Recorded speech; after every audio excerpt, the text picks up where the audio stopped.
What's up, everybody? Welcome to episode number 25, quarter of 100 of Weekend Review. My name is Sean, and on this week's show, we have a couple of games we're going to talk about, one limited edition item, and we'll look forward to this week's new releases. We have two games to talk about this week. We'll kind of just briefly gloss over them because they are a bit older.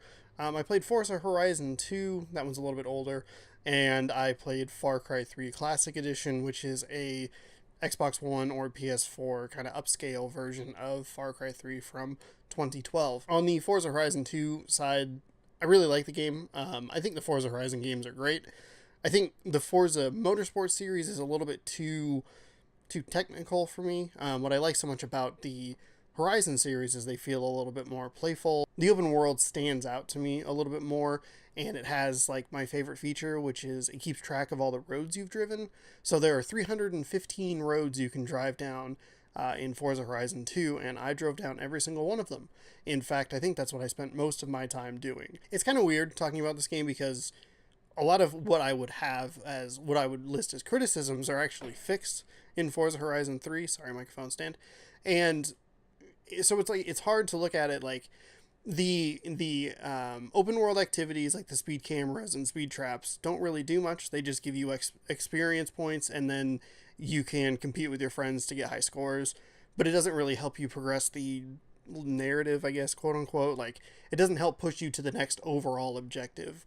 The next overall objective requires you to do races and win championships, and the races are fun and they're interesting. You can do street races, or there are off-road races, and there's enough variety there to where it doesn't feel too stale. Circuit races are the third type that I saw consistently. They're good. You do a series of 4 races. If you win the championship, you move on to the next point. Once you win a total of, I believe it's 15 total championships, you get to do the Horizon finale. That's what I'm looking for. And that's kind of the ultimate goal, is to get to that and beat it. The cars feel great. The driving's fantastic. I like that you can play this technically if you want. Like, you can get in there and mess with all the cars, and you can drive the tracks in a very technical manner.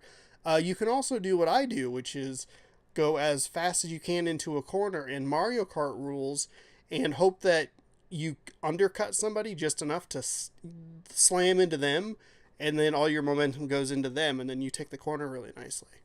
So that's, I mean, probably not the way it was intended to be played, but you can do that. And I'm sure you can do that in other racing games, but it just feels right in this particular game. The open world events are improved in Forza Horizon 3 by actually being useful and not just as like a leaderboard test. In Forza Horizon 3, basically you're trying to get to the next level of fans to upgrade the festival sites, which unlocks more events around the area, and it just has a better sense of progression. So they have like stunt jumps, I think, are new to that particular game. The speed traps, the speed zones, all that stuff is there, and they have a ranking system of 1, 2, or 3 stars. Each one of those stars will give you a certain number of fans, and that helps, get you closer to the next upgrade to get more events and more unlocks and all that stuff. So that gameplay loop, that sense of progression is a little bit better. With this one, it feels like I have to do championships. I have to just do 4 races in a row, go on to the next point, do another 4 races, go on to the next point. And it can feel like a little redundant at sometimes. But the racing is good enough to where it's not. The racing variety is there, as I mentioned, but the overall goal isn't the most interesting thing in the world. I think I like this game a little bit less than I would have initially, and I guess I actually had played this game like 3 years ago. I had achievements from 2015 on this thing, so that happened at some point. I played this game, and I played the Forza Horizon 2 Presents Fast and the Furious. I played it twice, got all 1,000 gamer score in those for 2,000 gamer score. Heck yeah, stacking them. That was fun.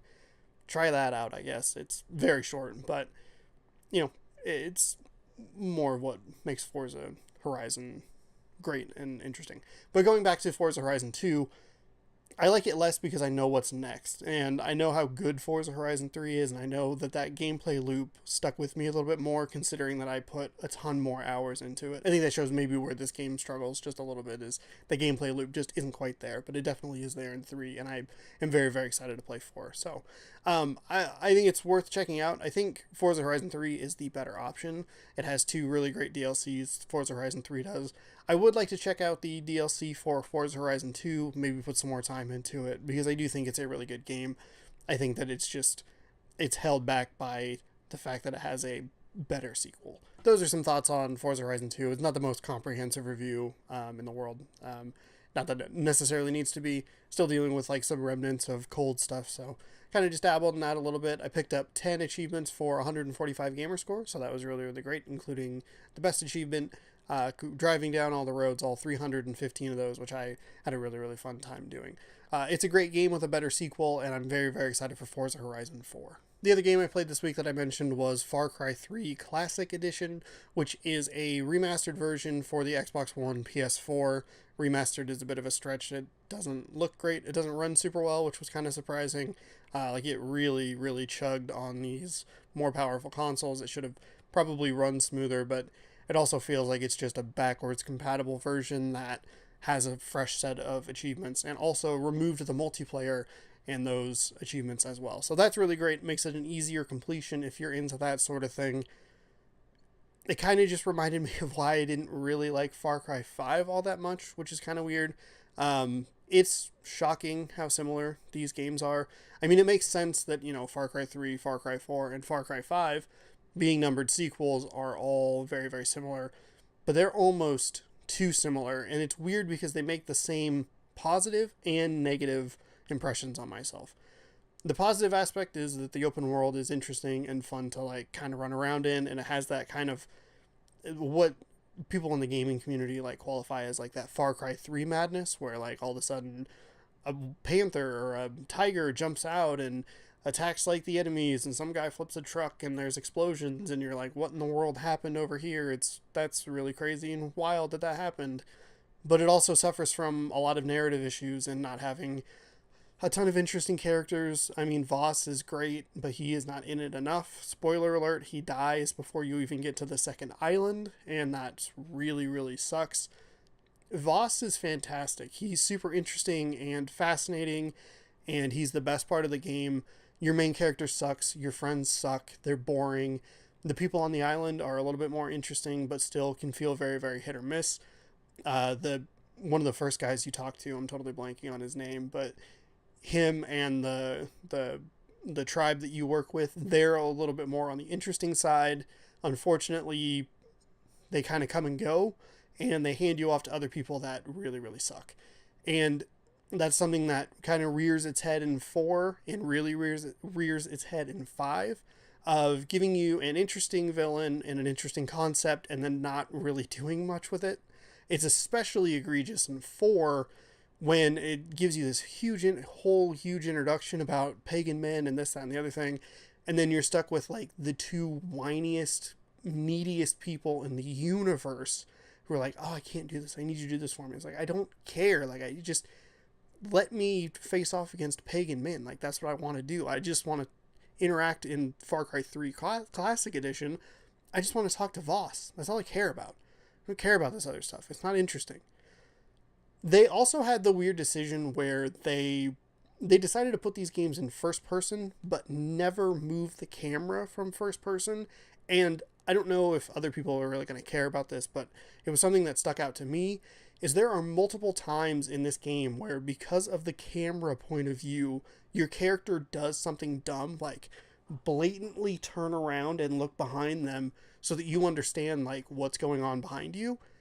If you just, for a cinematic moment, if you just pull the camera out, you can make it look better and not stupid, where you're like standing there and it's like this whole building's collapsing and you're like, well, but hold on, we have to show the player what's going on. Like, hold on, that's a wall, it's crumbling down.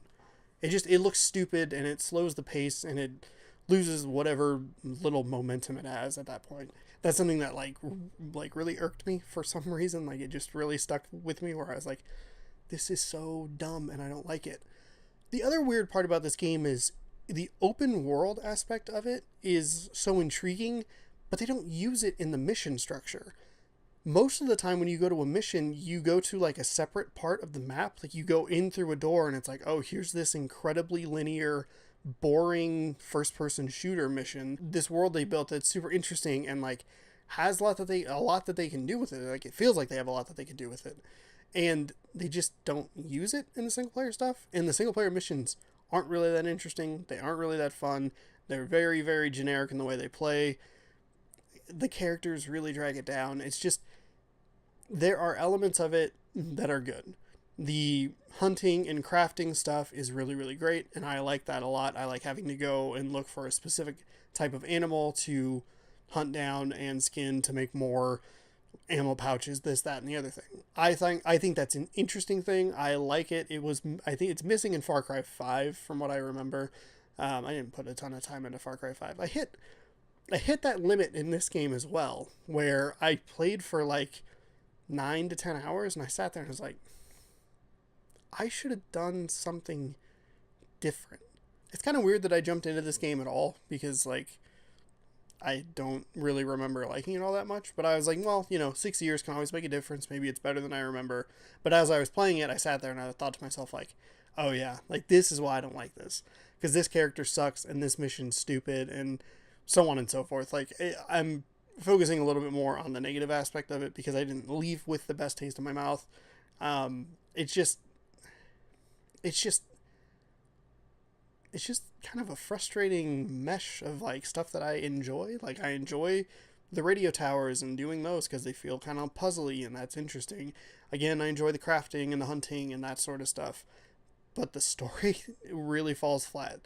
The characters suck. The missions aren't interesting. They're sometimes out and out boring or straight up bad. And it's such a weird clash of things that I really like and things that really, really drag it down. If you liked it the first time and you liked it for what it was, this is another easy excuse to jump back in. It offers a fresh 1000 gamer score. I picked up 30 achievements for 575 gamer score, so that was really awesome. Happy to do that. I've played worse for more, but I don't know. I'm close enough in this game to where like I was kind of thinking about actually finishing it out. I think I have like 10 story missions or so left, but that sounded like a good idea yesterday, and like even as a good idea, it was not that great of an idea. And thinking about it more today, I was kind of like, I should just walk away, and I should do what I said I'd do last week and actually play some catch up. So let's do that. Let's play catch up this week. That's me talking to me, future Sean. Hey, future Sean, play catch up. Don't play stuff from 6 years ago. Forza Horizon 2, you can go back to do that.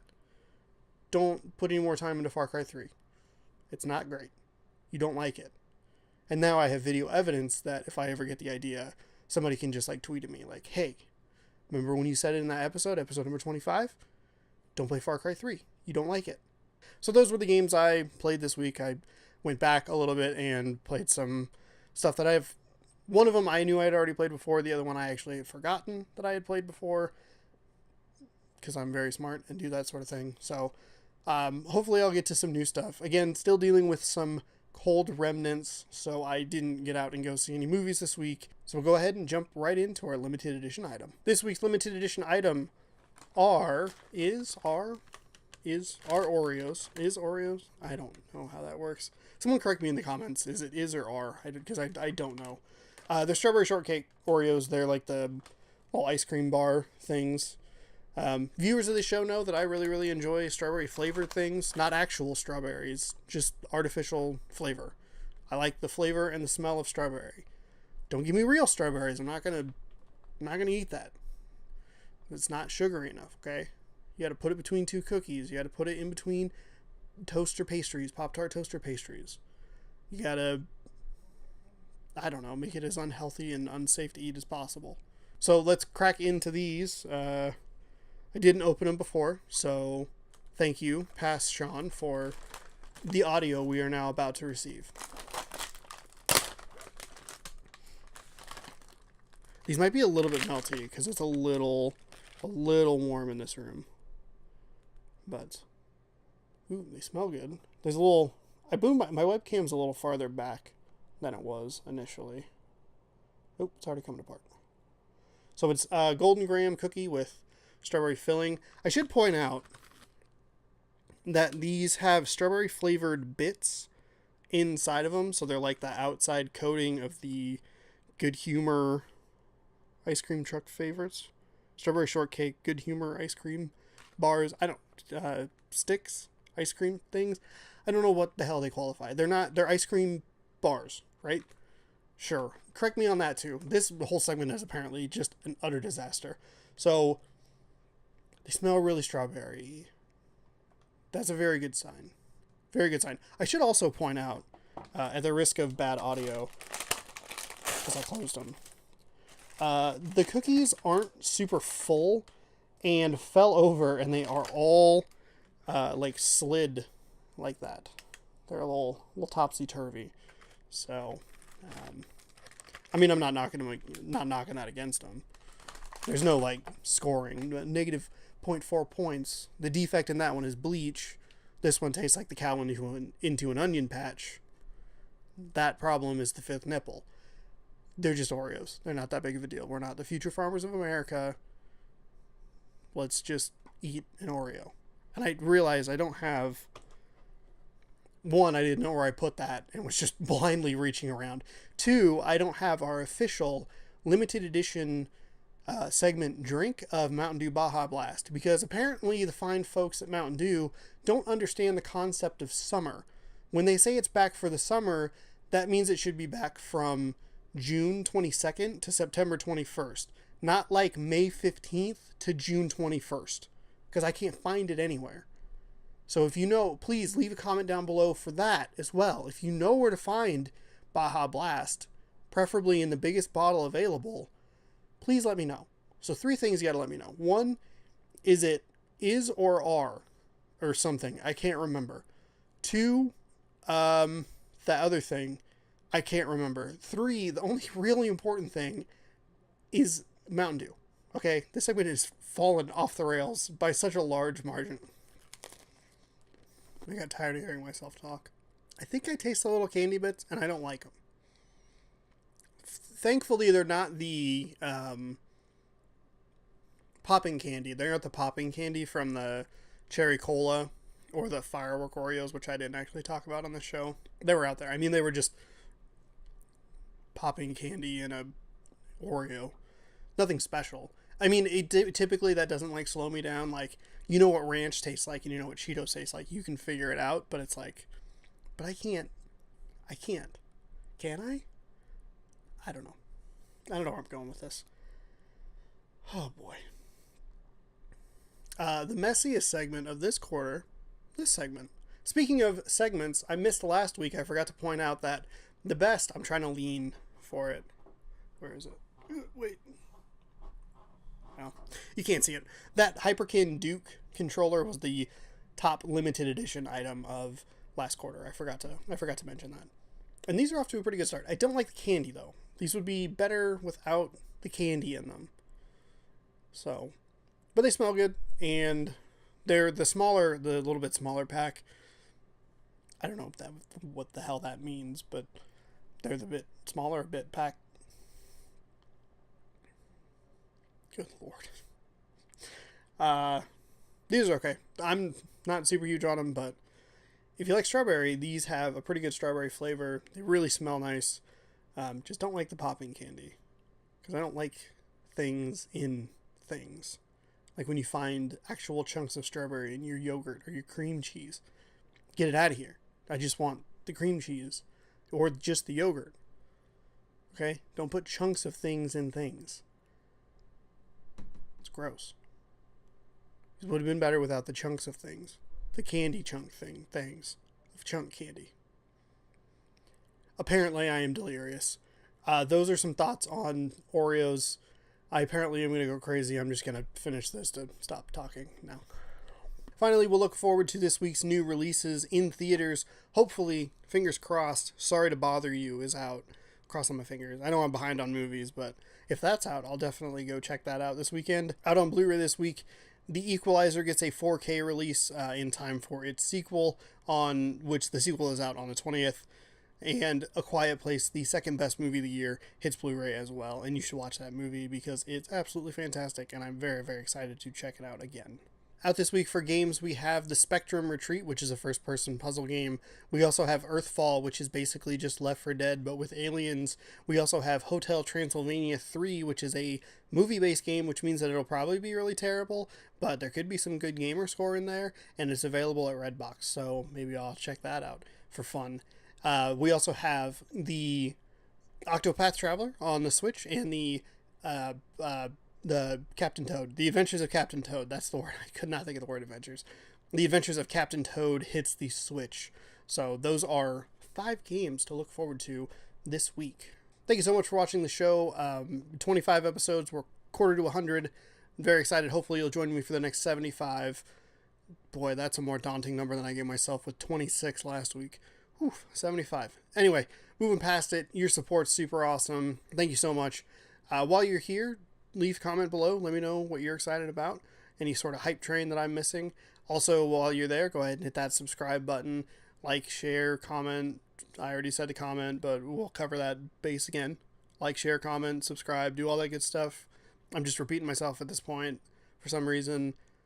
Check back this Tuesday, next Tuesday, the Tuesday after that, the following Tuesday, and then maybe the Tuesday after that, and then every Tuesday past that for more games and movie coverage right here on YouTube. Thank you so much. We'll see you next week.